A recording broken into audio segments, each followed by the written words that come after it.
পিরোজপুর আদালতে জামিন নিতে গিয়ে সাবেক উপজেলা চেয়ারম্যান ও সাবেক পিপি সহ আওয়ামী লীগের ৫ নেতাকে গ্রেপ্তার করেছে পুলিশ। এ সময় আদালত চত্বরে বিএনপি নেতাকর্মীরা বিক্ষোভ করেন। রোববার সকালে জেলা জজ আদালত থেকে তাদের গ্রেপ্তার করা হয় বলে জানান পিরোজপুর সদর থানার ওসি আব্দুস সোবাহান। ইন্দুরকানী উপজেলা পরিষদের সাবেক চেয়ারম্যান ও সাবেক জিপি এম মতিউর রহমান, জেলা আওয়ামী লীগের সহসভাপতি ও সাবেক পিপি খান মোহাম্মদ আলাউদ্দিন, সাবেক জিপি শহীদুল হক খান পান্না, জেলা আওয়ামী লীগের সাংগঠনিক সম্পাদক শেখ ফিরোজ এবং ফিরোজের ছোট ভাই জেলা ছাত্রলীগের সাবেক সভাপতি ও যুবলীগ নেতা ইরতেজা হাসান রাজু। তাদের মধ্যে আলাউদ্দিন একটি মামলায় গ্রেপ্তারি পরোয়ানাভুক্ত আসামি।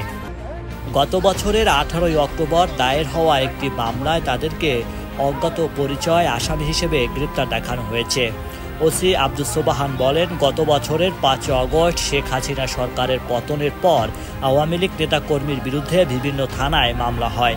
সেই মামলায় ওই 5 জন উচ্চ আদালত থেকে জামিন নিয়েছেন। রোববার সকালে পিরোজপুর জেলা জজ আদালতে হাজির হয়ে তারা জামিন আবেদন করেন। তবে উচ্চ আদালত থেকে পাওয়া জামিনের মেয়াদ শেষ না হওয়ায় বিচারক জামিন শুনানির জন্য পরবর্তী দিন ধার্য করেন। এ সময় আদালতে তাদের উপস্থিতি টের পেয়ে বিএনপির নেতাকর্মীরা ভিড় করতে থাকেন। পরে তাদের গ্রেপ্তারের দাবিতে আদালতের সামনে মিছিল করেন তারা। এ সময় ওই 5 জন আদালত থেকে বের হলে তাদের ওপর হামলা করেন বিএনপির নেতাকর্মীরা।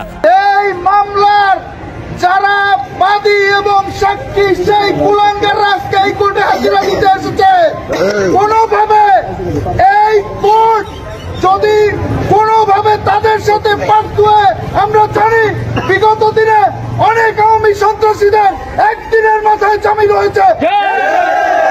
তারা এই 5 আগস্টের আগে সন্ত্রাসী করেছে, রাজপথে হামলা করেছে, তাদের এই কোর্টে জামিন হয়েছে। কোনোভাবে এই কোর্ট থেকে যদি কোনো আওয়ামী সন্ত্রাসীদের জামিন হয়, আমরা আইনের প্রতি শ্রদ্ধাশীল, আমরা আইন ভঙ্গ করে কারো উপরে হামলা করব না, কিন্তু কোনোভাবে জামিন হলে এই কোর্ট ঘেরাও করা হবে।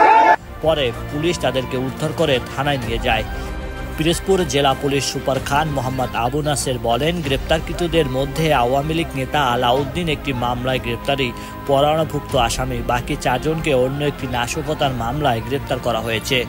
অবগত আছেন, আজকে আমরা 5 জনকে অ্যারেস্ট করেছি। তার ভিতরে একজনের নামে ওয়ারেন্ট আছে এবং বাকি যে 4 জন আছে, আমাদের পিরোজপুরে 2টি নাশকতার মামলা আছে। সেই নাশকতার মামলায় তাদের সংশ্লিষ্টতা আছে বলে আমরা প্রাথমিক তদন্তে জেনেছি। সেই হিসাবে তাদেরকে আমরা অ্যারেস্ট করেছি এবং আমরা বিজ্ঞ আদালতে তাদেরকে প্রেরণ করব। এটা আমরা তদন্তের সাথে এখন বলছি না, আমরা জিজ্ঞাসাবাদ করব, যদি পারি আমাদের তথ্য আমরা পেয়ে যাই তবে তাহলে আজকেই আমরা দিয়ে দেবো। নাহলে আমরা তো জানেন যে জিজ্ঞাসাবাদের জন্য 24 ঘন্টা সময় পাই, তার ভিতরে আমরা তাদেরকে বিজ্ঞ আদালতে প্রেরণ করব।